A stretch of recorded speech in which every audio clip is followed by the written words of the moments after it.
Самцано онлайн сургууль зуршлын төвөөс эрхлэн тавьж буй Момшигийн бодлого болон бодолтод өнөөдөр болохоор Японы засгийн газрын цэцлэг төлбөр буюу Момши арчлалтын 2019 оны металл их сургууль математик А-гийн бодлогын 8 бодлого. За гарч ирсэн өгнүүд манд карьераараа хувьсагч байна, уламжлал байна, тэгштэл байна. Энэ бүгдийг үдчих тал бодож байгаа бодлого юм болоо. За X гэдэг хувьсагчийн хувьд бид нарт нэг ийм тэгштэл байгаа. Энэ тэгштлээс ийм юм гарч ирнэ. Тэгэнгүүтээ эхний тэгштгэлийн уламжлалыг нь аваад үзсэн юм бол бид нар болохоор ийм юм бичиж болно гэсэн. Ер нь биномийн дарга хэрэгжилж чадах уугүй юу гэдгийг асуусан тийм бодлого шиг байна. За бодлогоо харахаас өмнө зараар олж тэ. Ахлах болон дуунгийн сурагчдын үеийн амралтанд зориулсан Японы 1 сар ярьчимжүүлсэн сургалт орно. Ахлах ангийн анхан шатны тийм үү? Ямар ч мэдлэггүй хүүхэд тэ анхан шатны үсэнээс нэглэх анги байгаа. 12 сарын 22-ноос 1 сарын 16-ныг хүртэл ажлын 5 өдөр бүр 4 цагийн хугацаатай. 1 цагаас 5 цаг хүртэл. За тэгээ байршил нь болохоор асаа зэргийн хажуу төгөлдөр офисын 303 дотоод 5 хүүхэд бүртгэнэ. Сургалтын төлбөр нь 500,000 төгрөг болно. Бүртгүүлэх дугаар маань 8032 42 Японы нэг төвшөнтэй багш байгаа. Заавал урьдчилт залгаад бүртгүүлж ирээ. За бодлого маань болохоор ийм бодлого байна гэхээр за биномийн задаргаагаар хэлчихье тийм үү. А дээр нэмэх нь B гээд нэмэхтэй байж байгаа шүү. Тэгээ N зэрэг гэдэг нэг ийм юм задлаа. Задлахаар юу болох вэ гэхээр за A-гийн N зэрэг нэмэх нь C-N-ээс 1 гэчүү. A-гийн N-ээс 1 B-гийн 1-тэй. Нэмэх нь C-N-ээс 2 гэх юм бол одоо A-гийн зэрэг нь буураад яваад байна тийм үү? N-ээс 2-тэй B-ийн талаараа 2 зэрэгтэй болоод B-ийн зэрэг нөсөд яваад байна гэх мэтчлэн явж байгаад нэмэх нь яах юм? C-N-ээс N-ээс хасах 1 гэх юм болохоор A 1 зэрэгтэй болох уу тий? B-ийн талаараа N-ээс 1 зэрэгтэй болоод хамгийн сүүлд нь B-гийн N зэрэг гараад ирнэ гэж. За энэ дэр болохоор мэдчих хэвээр юмуд гэвэл ийм юмнууд байна. За C-гийн N-ээс M гэдэг маань болохоор тий хэсэгчлэлийн ном байгаа тийм үү? N-ийн бактериалыг хуваах нь M-ийн бактериал, тэгснэ N-ээс хасдах нь M-ийн бактериал байгаа. Тэгэнгүүт жишээлбэл одоо яхаа C7-оос 2 гээл та. Тэгэхээр 7-гийн бактериал хуваах нь 2-ийн бактериал, 5-ийн бактериал гэсэн үг шүү дээ. Тэгээд 7-гийн бактериал гэдэг маань 7-оос 1 хүртэлх тоонд гэж үү те. 7 6 5 4 гэх мэтчлэн яваад 1. Хуваах нь 2-ийн бактериал, 2-ийн үржин 1 байна. 5-ийн бактериал маань 5 4 3 2 1 гэдэг явчаар энэ 5-ийн бактериалыг 5-ийн бактериалтай дараа ичи. Дээрээ 7 6 дараа 2 1 үлдлээ. 7 6 42 хуваах нь 2 гэх юм бол за 21 гараад ирнэ гэж. Ийм их байдлаар нөгөө коэффициентүүд гэн тэ энэ уртлын ийм тогтмол тоонууд байгаа бүгдээрээ коэффициентүүдийг нь олж болно. За энэ дээр тэгсэн чинь болохоор C7-оос 2 юм бол C тэгвэл 7-оос 5 ямар юм бэ гэж харж байна шүү дээ тийм үү. Тэгэхээр 7-гийн бактериал хуваах нь 5-ийн бактериал 7-оос 5 гэсэд 2-ийн бактериал гэхээр энэ хоёрыг адилхан хоёр тоо гараад ирж байгаа. Ерөөс C-N-ээс M гэдэг бол C-N-ээс N-ээс нэмтэйг тэнцүү тий. Яг хоёр адилхан гарч ирнэ. C7-оос 5 7-оос 2 бол адилхан гарч ирнэ. 5 дээрээ буцаад 2-ыг нэмэхээр 7 гарч ирж байгаа шүү дээ. Тийм л хат болчихсон гэсэн үг. Одоо энэ дээр C7-оос жишээлбэл 3 гэх юм бол C7-оос 4 гэдэгтэйг адилхан гараад ирнэ гэсэн үг.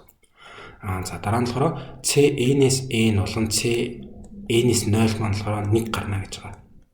Юу вэ гэхээр N-ийн бактериал хуваах нь N-ийн бактериал T-ийн бактериал үстэй. Нөгөөдгөн ч сайн адилхан N-ийн бактериал хуваах нь T-ийн бактериал N-ийн бактериал гэсэн. За T-ийн бактериалыг болохоор 1 гэдэг. Уул нь бол T-ээс 1 хүртэлх тоонуудын үржүүр гэж чинь жоох утгагүй болчих шүү дээ. Гэсэн чинь T-ийн бактериалыг болохоор 1 гэдэг илүү тохирчоо гэдэг юм тохирцсон байгаа гэж. Тэнгүүд болохоор C-N-ээс N болон C-N-ээс 0 маань 1 болно. Би энэ дээр томьёогоо бичдэг юм. Энэ дээр байгаа 1-ийг C-N-ээс 0 гэж бичих болохгүй. Энэ дээр болохоор C-N-ээс гэж жаад яах юм. N гэж бичих болно гэсэн үг. Томьёогоо нэг жигд болгомоор байл та. За тэгээд бас энэ дээр болохоор дахиад ийм юм байна. C-N-K гэж бичсэн байгаа. Би болохоор ерөөсөө C-N-ээс M гэж бичиж сурцсан юм.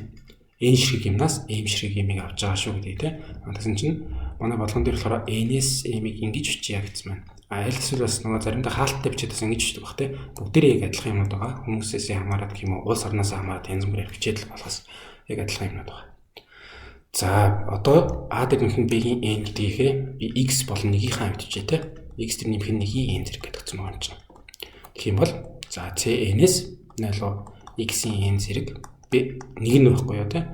За дараа нь C-N-ээс 1 гэснээр X-ийн N-ээс 1 зэрэгтэй одоо үрждэг нэгтэй 1-ийн 1 зэрэгтэй болно тийм үү. Ингээд C-N-ээс 2 X-ийн N-ээс хасдаг нь 2 үрждэг 1-ийн 2 зэрэг. Нэг ингэж рач буцаал 1 л болно шүү дээ. Хэмжлэлийн явсаар гад одоо энэ дээр дахиад 1-ийн N зэрэг гэж гарч ирнэ. Тэр нь болохоор буцаал яах юм. Нэг ирээл гэсэн үг тийм үү. За нэмээд болохоор яасан бэ гэсэн чинь нэг томьёогоо харсан ч юм болохоор C-N-ийг K гэдээ ингээд тавьсан байгаа юм бол би ерөөсөө жоохон 100 гэх юм уу 100 мөрөлж жоохон цэвэрхэн бичмээр байна гэх юм бол энэ дээдлийнх юмнуудыг ерөөсөө сольж идэх үү Энэ болохоор c(n)-ээс 1 x-ийн n-ээс 1 байгаа шүү дээ. Тэгсэн чинь би болохоор энэ c-ийн n-ээс 1 гэдэг чинь n-ээс хасах нэгтэйгээ буцаад тэнцүү шүү дээ. Ангийн бичиж юм болохоор надад нөгөө энэний зэрэг болоо энэний коэффициент хоёрыг таарч гад зөвхөн бичиж гээд байна л да. Тэгэхээр ерөөсөө x дээр нэмхнийгийн n зэрэг гэдгийг хайтайхан бичиж ягангүүтэй c(n)-ээс n x-ийн n болгоод явчих. Энийг болохоор c-ийн n-ээс n-ээс нэгтэй x-ийн n-ээс нэгтэй. Тэгээд нэгийн зэргүүдээр юугаа ихтэй те ямар ч ялгаагүй. Байхгүйсэн зэрэггүй ялгаагүй юм чи. Нэгийн тол юм чи те. Гэт ингэж авчих. Тэгэх юм бол тэнцүү нэмдэгнүүдийн энэ дээр c(n)-ээс 1 x-ийн 1 зэрэг нэмэх нь 1 гараад ирнэ тийм үү? За тэгээд энийг би сум хэрэглээ бичих юм бол тэнцүү сум c(n)-ээс k x-ийн k юу. K нь хэдээс эхлэх юм бэ гэхээр энэ дээр болохоор 0 нь байгаа юм шүү дээ. c(n)-ээс 0 x-ийн 0 зэрэг гэж тэгжиж нэгийг тохирж байгаа юм бол 0-оос эхлэх юм байна. K 0-оос n хүртэл буцаад нэрээ n гараад ирж шүү дээ. За тэгээд c(n)-ээс k-тай x-ийн k-тай гэнэ. Энэ дээр ирээд харахаар c(n)-ээс k-тай x-ийн k-тай гэхээр би одоо нэгийн 15 дээр x-ийг 16 дээр болохоор k-г нь тавих юм байна тийм үү? За тэгээд энэс маань ийм юм гач ирнэ мөрднөө гэдэг ба шүү дээ. Энд дээр болохоор c(n)-ийн k гэсний 2-ын k зэрэг болгоцсон байна. x-ийн k байсан юм 2-ын k болгоно боёо x-ийн 2-ын доод тавина гэсэн үг шүү дээ. X-ийн оронд одоо 2-ын доод тавьчих юм бол энэ чинь 2 дээр нэмэх нь 1-ийн n зэрэг болчихно гэсэн үг шүү дээ. Тэнцүү 2 дээр нэмээд 3 n зэрэг. За 3 n зэрэг тэнцүү сум хийж хагаад k тэнцүү 0-оос n c(n)-ээс k гэсэн одоо 2-ын k зэрэг гэж. 3-ын n зэрэг гарах юм байна. Тэгвэл би одоо 1.17 дээр 3-ыг 18 дээр нь болохоор n-ийг тавих юм байна. Ингэж 3-ын n гарах юм байна. За дараа нь уламжлалыг нь эхний тэгшлээс уламжлалыг нь аваад үзэх юм болохоор ийм юм гарч ирж штэ гэсэн юм байна. За эхний тэгшил дээр маань болохоор x дээр нэмэх нэгийн n зэрэг гэдэг бол тийм үү? c(n)-ээс n x-ийн n нэмэх нь за c(n)-ээс n-ээс нэгтэй x-ийн n-ээс нэгтэй нэмэх нь хэмжлэн явж байгаад за голд нь k дугаар гишүүнгээд үзэх юм бол c(n)-ийн k x-ийн k-тайгаа байж байгаа тийм. Нэмэх нь гэж явж байгаад бүр сүүлд нь ингэж ирчээ. c(n)-ээс нэгтэй x-ийн нэг зэрэг нэмэх нь c(n)-ээс 0 x-ийн 0 гэдэг энэ ч одоо нэгийн тал байна шүү тийм үү? За эндээс уламжлал авчээ. За уртлынхаас нь уламжлах юм бол n зэрэг нь буугаад ирж шүү тийм үү? Тэгээд x дээр нэмэх нэгийн n-ээс нэг зэрэг боллоо. Нэмэнгүүтээ нөгөө доотлынх нь доторхынх нь давхар функцийн уламжлалд x дээр нэмэх нэгийн уламжлалыг бичих хэрэгтэй. Гэтэ тэр чинь бас нэг л багш шүү дээ. Нэгийнх нь уламжлал 0 чинь тогтмолтой юм чинь x-ийн уламжлал өөрөө нэг гараад ирнэ. За энэ ардталт нь байгаа юмуд болохоор c-ийн n-ийн энэ бол тогтмолтой юм чинь байж гин x-ийн n зэрэгээс уламжлахаар n буугаад x-ийн n-ээс нэг гэж нэмэх нь хэмжлэн яваад одоо энэ k дахь гишүүн болохоор c-ийн k тогтмолтой байж гин k зэрэг нь буугаад x-ийн k-гаас хасахны зэрэгтэй болно те. Нэмэх нь хэмжлэн явж байгаад энэ дээр c(n)-ээс 1 байсан гишүүн маань болохоор x-ийн t зэрэгтэй болчихгоо. Урталт нь нэг нь буугаад те. Дараа нь энэ 1 байсан юм болохоор зүгээр 0 болно гэсэн үг. Хаан гэд харсан чинь болохоор энэ дээр c(n)-ээс k нь буучаад 2-ын k зэрэгтэй хэмжих гэдэг юм байна л да. Тэгсэн чинь би сая уламжлалыг авах болохоор k нь буучаад k-гаас хасах 1 болсон байгаа шүү дээ. Тэгэхээр тэгшлээ тэр чигээр нь x-ээр үрчиж өгье. Гэх юм бол за энэ дээр n байна, x байна. Сая үрчичлээ. x дээр нэмэх нэгийн n-ээс нэгээр байж г. Тэнцүү нөгөө талд нь болохоор c(n)-ийн n бэжиг одоо x-ийн буцаад n зэрэг болно шүү дээ. n-ээс нэгийг дахиад нэг x-ээр үрчиж байгаа юм чинь n зэрэг боллоо гэх. Одоо энэ хоёр маань буцаад таарахаар болчих чинь тийм үү? Нэмэх нь хэмжлэн явж байгаад энэ дээр бол c-ийн n-ээс k байснаа x-ийн хаан k-тай болох. Нэмэх нь хэмжлэн явж байгаа сүүлд нь c(n)-ээс 1 x-ийн 1 нэмэх нь тэг байсан бол тэгээр хэлж шүү дээ. За ингээд бичээд үзэхээр болохоор одоо миний энэ ардталт нь гарч ирсэн юм маань олох гээд байгаа юм маань гэж бодох уу? 100 гэж одоо юу болох гээд байгаа лээ? n-ээс k 2-ийн k гэнэ. 100 k тэнцүү 0-оос n хүртэл c(n)-ээс k нь байгаад дахиад 2-ийн k зэрэгтэй гэж. За би одоо x-ийн он зүгээр 2-ийн тоол тавих юм байна тийм үү? Тэгснэ n-ээс k нь байгаа x-ийн k байгаа. Энэ зүгээр 0 дээр болохоор нэг асуудал гарч иж магадгүй байхгүй юу? Нөгөө том юм болохоор задрахтаа бол нэгтэй байдаг том юм шүү дээ. Тэгсэн чинь би нэг уламжлал авсан болохоор энэ 0 болсон байгаа. Энэ дээр асуудал гарахгүй байгаа гэсэн чинь гарахгүй байна. K тэнцүү 0 үед тий би энэ k-ийн оронд одоо 0-ыг тавихаар чинь буцаал 0 гараад ирж хамгийн сүүлд нь тийм үү? Тэгэхээр энэ бол 0-ороо байх нь зүг юм байна. Нэг энэ гэсэн асуудал гарахгүй байна.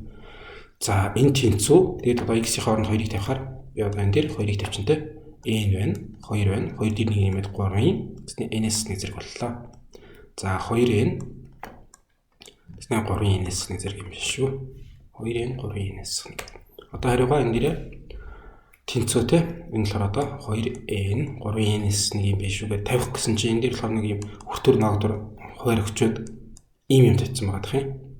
За энэ ихтэй болохоор энэ нөгөө дээдлийнхэн гишүүн байна. Гэдгүүлээ K0-оос n хүртэл CN-с K 2-ын K гэдээ болсон. Би энийг болохоор 3-ын n зэрэг гарах юм байна. Энийг болохоор x-ийн K зэрэг гарах юм байна. Олцсон байгаа шүү дээ. Энэ 3-ын n зэрэг гарах юм байна. Тэгэхээр 1-ийн 19-ийг бичээд 1-ийн 20-ыг бичээд үржээд үзэхээр 3-ын n зэрэг гарч ирэх хэрэгтэй юм уу? Ийм байгаа юмыг яах вэ? За яах вэ гэж хад 2n 3-ын n-с нэг байгаа шүү дээ. Тэнцвэрдвэл би 3-ын n зэргийг ерөөс 3-т нь хуваажиж 3-ын n-с зэрэг урталт нь 2-ын n-ийг тавьчих юм шүү. Ингэжээж энэ 3-ыг 3-ын n-с нь дараад 3-ын n-с нэг нь гараад ирнэ 2-ын 2-ын нэр урьжээд нэг нь гараад ирнэ. Ерөөсөө 1-ийн 19 ч нөрөө 2-ын n юм 2n юм биш үү? Тэгээд 1-ийн 20 маань 3-ын 5 юм биш үү гэж. За, нэвлэн байлаа. Баярлалаа. Дараад их уулзъя.